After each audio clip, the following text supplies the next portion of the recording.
कहानी के शुरू में हमें बताया जाता है कि दो भाइयों ने मिलकर एक स्कूल बनाया था, जहाँ पर एक तरफ अच्छाई सिखाई जाती थी और दूसरी तरफ बुराई। मतलब एक तरफ अच्छा जादू सिखाया जाता था और दूसरी तरफ बुरा जादू। इस स्कूल का नाम school for good and evil था। अब ये स्कूल जिन दो भाइयों का था वो आपस में अपने जादू से लड़ रहे थे, मगर यहाँ पर सिर्फ वो अपने जादू की प्रैक्टिस कर रहे थे। बाद में पता चलता है कि जो बुरे वाला भाई था, जिसके पास बुरा जादू था, वो असलियत में अपने अच्छे वाले भाई को नुकसान पहुंचाता है। ये वो जादू इस्तेमाल करता है जो नहीं करना चाहिए था। इसके पास खास किस्म का खून का जादू था, जिसका इस्तेमाल करके ये अपने भाई को बहुत नुकसान पहुंचाता है और इसी लड़ाई में अच्छे वाला भाई बुरे भाई को ऊंचाई से नीचे गिरा देता है। अब इसके बाद हमें 2 साल बाद का वक्त दिखाया जाता है, जहां इंसानी दुनिया में सोफी नाम की लड़की अपने डैड और सौतेली माँ के साथ रहती थी। सोफी बहुत ज्यादा खूबसूरत थी।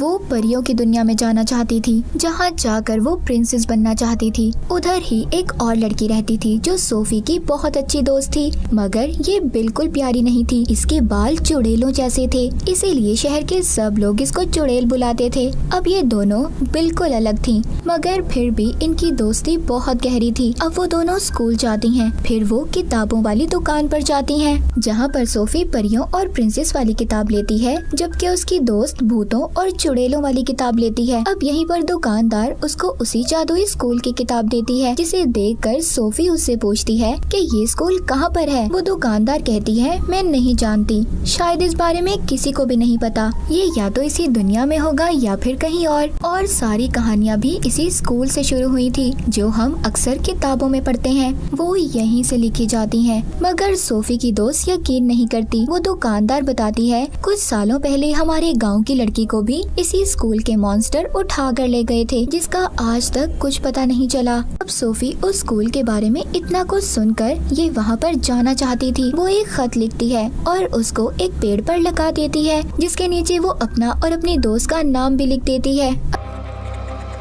अब ये इस बारे में अपनी दोस्त को भी बताती है, मगर सोफी की दोस्त उसको मना कर देती है। कहती है, सोफी तुम उधर जाकर क्या करोगी? मगर सोफी तो न जाने क्या सोच रही थी, वो उधर जाना चाहती थी। उसी दिन रात को सोफी उसी जगह पर आती है जहाँ पर उसने खत लिख कर लगाया था। उसका पीछा करते हुए उसकी दोस्त भी आ जाती है, मगर तभी उधर बहुत बड़ा मॉन्स्टर आकर सोफी को पकड़कर साथ ले जाता है। सोफी की दोस्त भी उसका पीछा कर रही थी, मगर तभी उधर बहुत बड़ा बाज आकर दोनों को पकड़कर ले जाता है। अब वो बाज सोफी को तो बुराई के स्कूल में और उसकी दोस्त को अच्छाई के स्कूल में छोड़ देता है। सोफी वहाँ के वुल्फ गार्ड से कहती है, मैं गलती से यहाँ पर आ गई हूँ और मुझे तो अच्छाई वाले स्कूल में जाना चाहिए था, मैं इतनी प्यारी भी हूँ। अब वो अंदर जाकर एक लेडी से शिकायत करती है, जो यहाँ की प्रिंसिपल थी। वो बताती है, हमारे बाज से कभी कोई गलती नहीं होती, जो जिस इंसान की जगह होती है उसको वहीं पर छोड़ता है। उधर सोफी की दोस्त अच्छाई वाले स्कूल में थी, जिसे देखकर वहाँ की कुछ लड़कियाँ उसका मजाक बनाती हैं। कहती हैं, तुम्हारे बाल बिल्कुल चुड़ैलों जैसे हैं और कपड़े तो देखो, हमें लगता है तुम गलती से यहाँ पर आ गई हो। तभी कुछ परियां आकर सोफी की दोस्त को वहाँ के प्रिंसिपल के पास लेकर जाती हैं। सोफी की दोस्त कहती है, मैं यहाँ पर नहीं आना चाहती थी, यहाँ पर तो मेरी दोस्त आना चाहती थी। जिस बात पर वो प्रिंसिपल कहती है, हमारे बात से कभी गलती नहीं हो सकती और नेवर यहाँ पर कभी नहीं आ सकते। अब यहाँ पर सोफी की दोस्त, जिसका नाम अगेता था, उसको नेवर का मतलब समझ नहीं आता। प्रिंसिपल बताती है, जो बच्चे बुराई के स्कूल में जाते हैं उन्हें नेवर कहा जाता है, क्योंकि वो कभी खुश नहीं रहते, और जो बच्चे अच्छाई के स्कूल में जाते हैं उन्हें एवर बुलाया जाता है, जो हमेशा खुश रहते हैं। अब सब बच्चों को एक हॉल में जमा किया जाता है, जहाँ पर अगेता ने बहुत भारी ड्रेस पहना हुआ था, जबकि सोफी ने बिल्कुल सादा काला ड्रेस पहना हुआ था। हालांकि उन दोनों की पसंद बिल्कुल अलग थी। यहाँ पर बुराई के स्टूडेंट सादा कपड़े पहनते थे, जबकि अच्छाई के स्टूडेंट बहुत ही प्यारे कपड़े पहनते थे। अब यहाँ पर जो अच्छे स्टूडेंट थे वो जादू दिखाते हैं। उधर ही यहाँ का प्रिंस भी आ जाता है। मगर इसको एक बुरा स्टूडेंट चैलेंज करता है और उसे नीचे गिरा देता है। तभी इसकी नजर सोफी और एगिता पर पड़ती है, मगर ये किसी दूसरी लड़की के पास जाकर बैठ गया था। अब यहाँ पर स्कूल के हेड आते हैं। ये वो ही हेड थे जिन्होंने अपने भाई को मार दिया था, जो बुरा था, जो हमने कहानी के शुरू में भी देखा था। प्रिंस भी इन्हीं का बेटा था। अब यहाँ पर ये सब स्टूडेंट से कहते हैं सबको दिल लगाकर पढ़ना होगा और अच्छे से नंबर लाने होंगे, और जो अच्छा होगा उसी के बारे में कहानी लिखी जाएगी और उसको इंसानों की दुनिया तक पहुँचाया जाएगा। मगर तभी एगिता और सोफी कहते हैं अगर कोई गलती से गलत जगह पर आ गया हो तो हेड कहता है नहीं, ऐसा नहीं हो सकता, हमारे से गलती नहीं हो सकती। ये कहकर वो यहाँ से चले जाते हैं। अब रात को एगिता अपनी दोस्त सोफी से मिलने इवल यानी बुरे स्कूल में आ रही थी। वहाँ पर ये दोनों स्कूल के प्रिंसिपल्स को बातें करती हुई सुनती है। उनके जाने के बाद तभी उधर बुराई के स्कूल का हेड आ जाता है, जो कह रहा था कि सोफी अब मेरी है। ये वो ही था जिसने बुराई का स्कूल बनाया था और उसके पास खून का जादू भी था, जो हमने कहानी के शुरू में देखा था। अब ये कैसे जिंदा था? इसके भाई ने तो इसे मार दिया था। ये हमें कहानी में आगे जाकर पता चलेगा। एगिता जब उधर आ गई थी तभी वो देखती है उधर सोफी को उसके साथ लड़कियां तंग कर रही थी और उसके बाल काटने की भी कोशिश करती हैं। मगर इधर सोफी अब खुद को बचाती है और उल्टा उस लड़की के साथ बहुत बुरा सलूक करती है। सोफी उधर अपनी दोस्त एगिता को देखती है। ये दोनों मिलकर अब स्टोरियन के पास जाती हैं, मगर उधर कोई भी नहीं था। उस कमरे में सिर्फ एक किताब और जादुई पेन था। अब उधर ही अच्छाई के स्कूल के हेड आ जाते हैं। इनको कहते हैं कि तुमसे पहले यहाँ पर कोई भी नहीं आया, तुम दोनों इतनी खास हो, फिर यहाँ से क्यों जाना चाहती हो? मगर सोफी कहती है मैं नहीं जाना चाहती, ये जाना चाहती है। मैं तो बस गलत स्कूल में आ गई हूँ, मुझे अपनी पुरानी जिंदगी बिल्कुल अच्छी नहीं लगती। एगिता सोफी को भी अपने साथ लेकर जाना चाहती थी। वो हेड से पूछती है क्या सिंड्रेला, स्नो वाइट, जितनी भी कहानियाँ हैं सब सच्ची हैं? वो कहता है हाँ बिल्कुल सब सच्ची हैं और वो सब यहीं पर पढ़ते थे। यहीं पर वो सोफी से कहता है अगर तुम अच्छे स्कूल में आने के काबिल होती, हमारा बास तुम्हें बुराई के स्कूल में नहीं भेजता। वो कहती है मैं अच्छी हूँ, प्यारी हूँ, यही चीज तो अच्छाई के लिए है। एगिता उसकी दोस्त कहती है उसके लिए सच्चा प्यार चाहिए। जब तुम ये ढूंढ लोगी तो तुम अच्छाई वाले स्कूल में आ जाओगी। ये सब बातें करने के बाद हेड उन दोनों को अब उनकी क्लासेस में भेज देता है। अब एगिता जब अपनी क्लास में थी तभी उसको लड़कियां कहती हैं अगर तुम टेस्ट में 3 बार फेल हो गई तो तुम्हें स्कूल से निकाल दिया जाएगा। वो खुश होकर कहती है क्या वाकई? वो कहती है निकालने का मतलब तुम्हें कोई मॉन्स्टर बना दिया जाएगा। जब टीचर आकर उसकी स्माइल हंसी का टेस्ट लेती है तो वो फेल हो जाती है। उधर सोफी का बदसूरती का टेस्ट हो रहा था जिसमें वो भी फेल हो जाती है। जब ये दोनों हॉल में मिलती हैं तो एगिता सोफी को राजा के बारे में बताती है, मगर उसका दिल तो यहाँ के प्रिंस पर आ गया था जो हेड का बेटा था। सोफी अपनी दोस्त को एक खत देती है और कहती है ये मेरी तरफ से प्रिंस को दे देना। अब जब एगिता जंगल की क्लास के लिए जा रही थी तो उधर ये सोफी का खत प्रिंस को देकर चली जाती है। अब जंगल की क्लास में उनका टीचर उनको बहुत ही खूबसूरत फूल दिखाता है जो असल में बहुत खतरनाक थे। को स्केरक्रो भी दिखाता है जिसको खेतों में खड़ा किया जाता है इंसान जैसा पुतला बनाकर। वो बताते हैं ये रात में जिंदा हो जाता है। तभी उधर एक लड़के को फूल काट लेता है जिससे वो डरकर भाग गया था। ये लड़का तीसरी बार फेल हुआ था। जब एगिता उसका पीछा करती है तो देखती है उसके इर्द गिर्द तूफान का घेरा बन जाता है और वो गायब हो गया था, जिसे देखकर एगिता बहुत ज्यादा डर गई थी। उधर सोफी को भी क्लास में एक लड़की तंग कर रही थी और टीचर भी उसको नहीं रोकती क्योंकि ये बुराई का स्कूल था और इन्हें तो ये सब कुछ देखकर मजा आ रहा था। तभी वो लड़की अपने टैटू से छोटा सा ड्रैगन निकालती है जो सोफी पर हमला कर देता है, उसे तंग करता है, उसे मारने की कोशिश करता है। सोफी कुछ नहीं कर पाती, बस अपनी जान बचाकर इधर उधर भाग रही थी। तभी वहाँ पर बहुत सारी मधुमक्खियाँ आ जाती हैं जो उस ड्रैगन को चिपक गई थी, जिस वजह से अब उस लड़की का दम भी घुटने लगता है जिसने ड्रैगन को सोफी के पीछे भेजा था। तभी सोफी उसको मना करती है। अब जो मक्खियाँ थी वो कोई और नहीं बल्कि बुराई का हेड था जिसके पास खून वाला जादू भी था। सोफी को प्रिंसिपल जल्दी उसे यहाँ से ले जाती है। वो पूछती है ये कौन था। वो अब हेड के बारे में बताती है, साथ ही ये भी कहती है कि तुम बहुत ताकतवर हो। पर सोफी कहती है मुझे ताकतवर नहीं बनना, मैं तो बस अच्छे स्कूल में जाना चाहती हूँ, मुझे तो बस अच्छे स्कूल में जाना है। जिसके बाद दूसरी तरफ हम अच्छाई की प्रिंसिपल को देखते हैं, जो सब स्टूडेंट को ये कह रही थी कि अच्छाई हमेशा बचाती है। तभी अकिता उस लड़के के बारे में पूछती है जो जंगल से गायब हो गया था। वो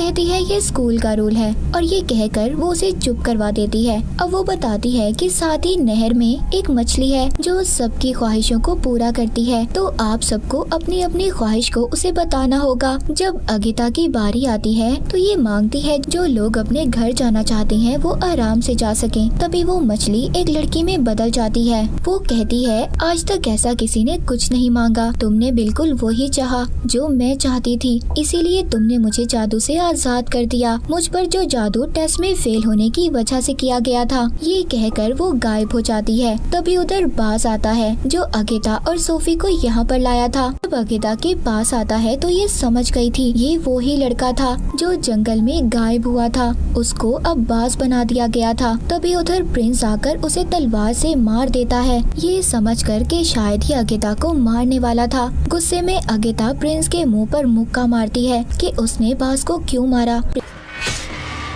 प्रिंसिपल से कहती है इस चीज को आप अच्छाई कहते हो, ये कोई अच्छाई नहीं है बल्कि ये तो बुराई से भी बदतर है। जिसके बाद ये सोफी से मिलती है। वो बताती है मैंने बुराई के हेड को देखा है। अगिता कहती है हाँ मैंने भी देखा है। तभी पीछे खड़ा प्रिंस इनकी बातें सुन लेता है। अब अगिता उसे अकेला छोड़कर यहाँ से चली जाती है। प्रिंस उसके खत की तारीफ करता है। तभी बुराई का वुल्फ गार्ड आकर सोफी को लेकर चला जाता है, जहाँ पर बुराई की प्रिंसिपल उसके बाल काट देती है और फिर उसे कमरे में बंद कर दिया जाता है, जहाँ पर शीशे में अब उसके पास बुराई का हेड आता है जो उसे भड़काता है कि तुम्हारा यहाँ पर कोई नहीं है मेरे अलावा और तुम मुझ पर भरोसा कर सकती हो। जिसके बाद अब सोफी भी उसकी बातों में आ जाती है और फिर जब सब स्टूडेंट को एक पिन के जरिए जादू बांटा जा रहा था तो सोफी बहुत ही स्टाइल से उधर आती है और जादू लेकर चली जाती है। सब उसको देख रहे थे। अब उसने उन लड़कियों को भी दोस्त बना लिया था जो उसको परेशान करती थी। अगिता उसको बताती है कि अगर तुमने प्रिंस का दिल जीतना है तो उसके लिए सिर्फ खूबसूरती काफी नहीं है, तुम्हें वो सब करना होगा जो मैं कहती हूँ। अब अगले दिन सोफी प्रिंस के पास जाती है जो तीर मारने की प्रैक्टिस कर रहा था। फिर प्रिंस उसको बताता है कि बुराई के स्टूडेंट कभी सही निशाना नहीं लगा सकते, मगर सोफी निशाना लगा लेती है। देखकर प्रिंस बहुत ज्यादा हैरान था।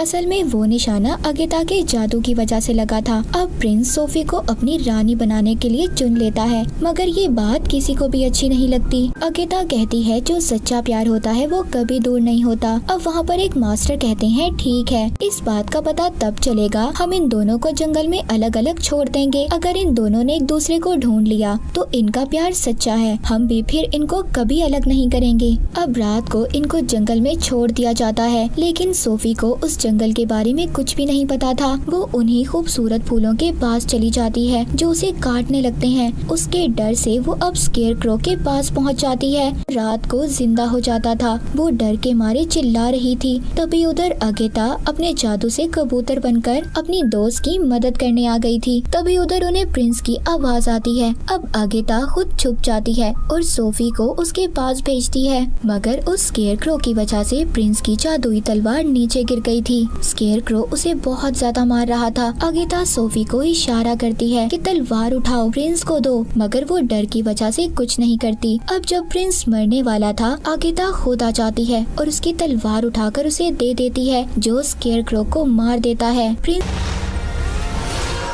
सोफी पर बहुत गुस्सा करता है कि उसने उसकी जान नहीं बचाई और यहाँ पर सोफी उल्टा अगिता पर नाराज हो रही थी। अब वो भी उसे छोड़कर चली जाती है। वापस आने पर अगिता की प्रिंसिपल उसको बहुत डांटती है। कहती है क्या तुम्हें अपनी दोस्त पर भरोसा है? वो कहती है नहीं, पर मेरा तो ये मानना है कि सब इंसान ही बुरे होते हैं। उधर सोफी बहुत ज्यादा गुस्से में थी। बुराई का हेड उसको शीशे में उसकी दोस्त दिखाता है तो ये कह रही थी कि सोफी बुरी है, लेकिन वो उसको पूरी बात नहीं दिखाता, जिससे सोफी को अब बहुत गुस्सा आता है और अब वो बुराई के हेड के बस में थी। वो उसको खून वाला जादू भी दे देता है जो सबसे ज्यादा खतरनाक था। जब प्रिंसिपल उसके पास आती है तो ये उन्हें भी सुना देती है। यहाँ पर हमें पता चलता है कि जो बुराई के स्कूल की प्रिंसिपल थी वही लड़की थी जो सोफी के शहर से 20 साल पहले गायब हुई थी। उधर अच्छाई के स्कूल में प्रिंस अब अगेता को अपनी रानी चुन लेता है। तभी इधर सोफी आती है जो अब चुड़ैल बन चुकी थी। उसका चेहरा भी खौफनाक हो गया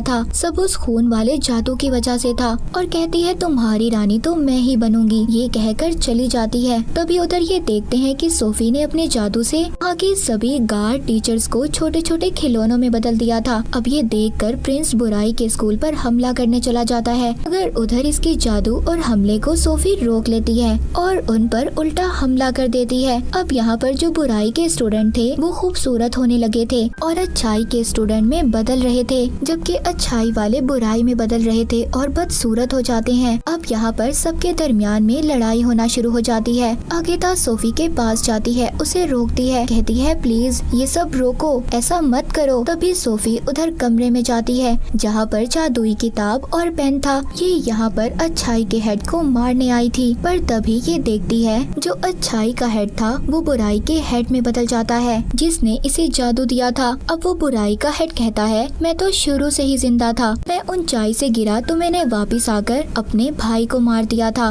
और उसकी जगह ले ली थी, जैसे हमें कहानी के शुरू में दिखाया गया था। अब वहाँ पर ये सोफी को जैसे ही अपने काबू में करता है उधर सब कुछ तबाह होने लगता है। सोफी उसे कहती है इसे रोको, मैं ऐसा नहीं चाहती थी, मैं सबको मारना नहीं चाहती थी। तभी उधर अगेता आ जाती है। इस पर वो बुराई का हेड कहता है ये अब मेरी है, तुम इसको कहीं नहीं ले जा सकती। वो कहती है मेरे होते हुए तुम मेरी दोस्त को कुछ नहीं कर सकते। तभी बुराई का हेड उस पर जादुई पेन से हमला करता है, पर उसके आगे सोफी आ गई थी जो पेन उसे लग जाता है। अब क्योंकि सोफी और बुराई के हेड का जादू एक ही था, जैसे ही वो पेन सोफी को लगता है वो जख्मी हो जाती है और उनका जादू अलग हो जाता है। अब वहाँ पर प्रिंस भी आकर उसे मारने लगता है, मगर वो उल्टा उस पर हमला कर देता है जिससे प्रिंस भी दूर जाकर गिरता है। मगर सोफी अपने जादू से उसकी तलवार उसकी तरफ कर रही थी, जिसको अब कूदकर अगेता पकड़ लेती है और बुराई के हेड को मार देती है। अब सोफी भी मर गई थी, जिसे अगेता देखकर बहुत रोती है, लेकिन जब उसके आंसू उसके जख्म पर गिरते हैं तो वो दोबारा जिंदा हो जाती है, जिसे देखकर वो बहुत खुश होती है। अब इसके बाद वहाँ पर अच्छाई और बुराई दोनों के लोग मिल जाते हैं। वो सब एक दूसरे के साथ हंसी खुशी रहने लगे थे। तभी वहाँ पर जादू से एक रास्ता खुलता है जो उनके घर का रास्ता था। अगेता कहती है कि तुम सोफी प्रिंस के पास रुको, मैं घर जा रही हूँ, मगर वो कहती है नहीं, हम दोनों इकट्ठे जाएंगे। अब ये दोनों वापिस से अपनी दुनिया में आ गई थी और दोबारा से पुराने जैसी जिंदगी जीने लगती हैं, मगर अब इनके पास जादू था। एक दिन प्रिंस का तीर इंसानी दुनिया में आकर एक पेड़ पर लगता है, जिससे आवाज आती है अगेता मुझे तुम्हारी जरूरत है। और इसी के साथ ये मूवी यहीं पर खत्म हो जाती है।